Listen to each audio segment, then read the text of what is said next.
To take down Raphael in Baldur's Gate 3 with a single blow, players generally use a combination of vulnerability debuffs and powerful burst damage setups, like the Eldritch Blast machine gun that capitalizes on stacking charisma modifiers and additional actions through sorcerer or warlock builds, or the archer slaying builds that leverage high-level ranger rogue fighter multiclassing.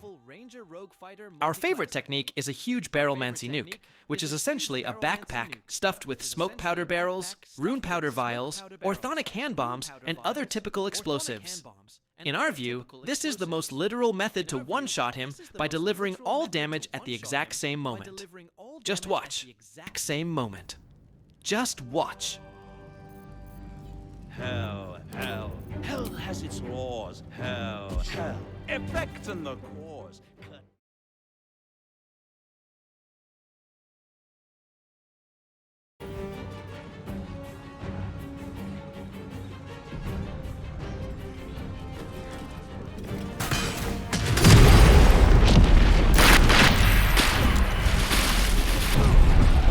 No more devils, no more debts. With its master gone, the house is nothing more now than an empty carcass.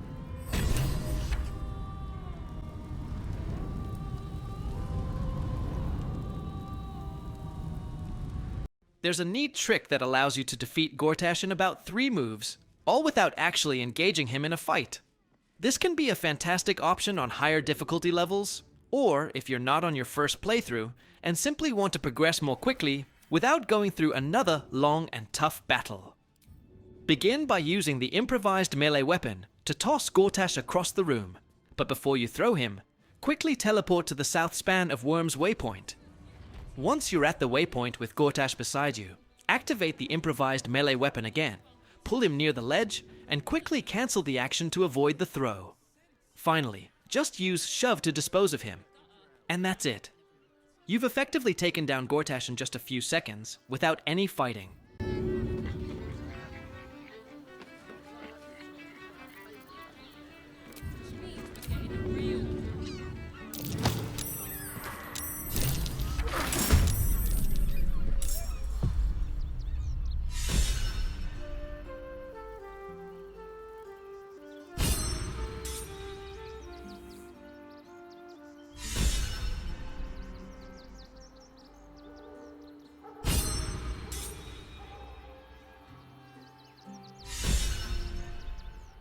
Pushing Auntie Ethel into the void is a highly effective, though somewhat cheesy tactic to defeat her in Act 1, but it does come with the drawback of losing her loot. During the encounter in her lair, make sure to position your strongest characters near the large chasm at the center of the room, and use the shove bonus action to send her over the edge. That cage won't last!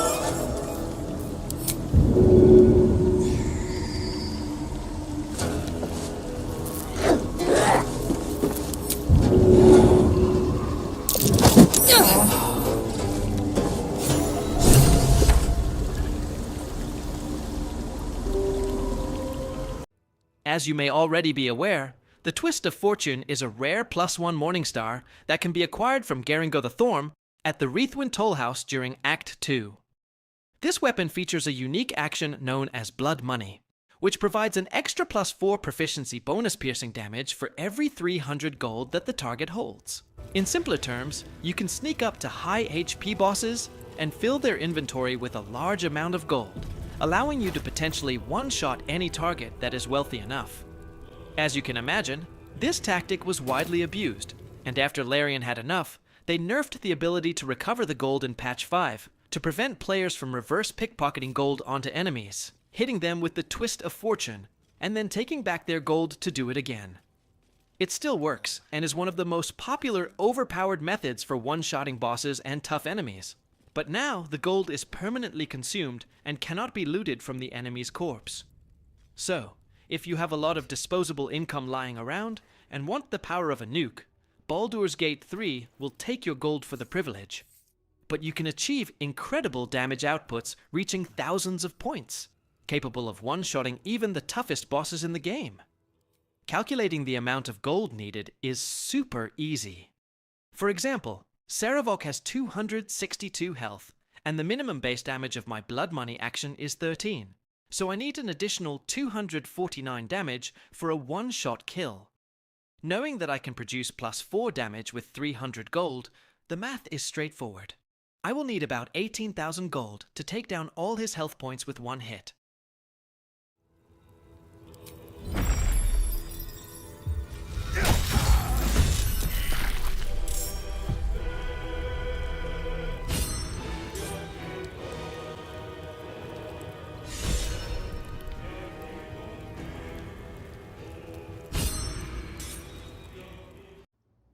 As you likely already know, there are 3 rune powder barrels in Baldur's Gate 3.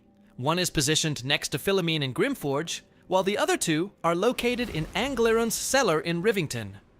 Recently, one of my subscribers reached out with a question about the best times and places to deploy these rune powder barrels. So I'm in the process of creating a video that will highlight at least 4 or 5 different locations and scenarios.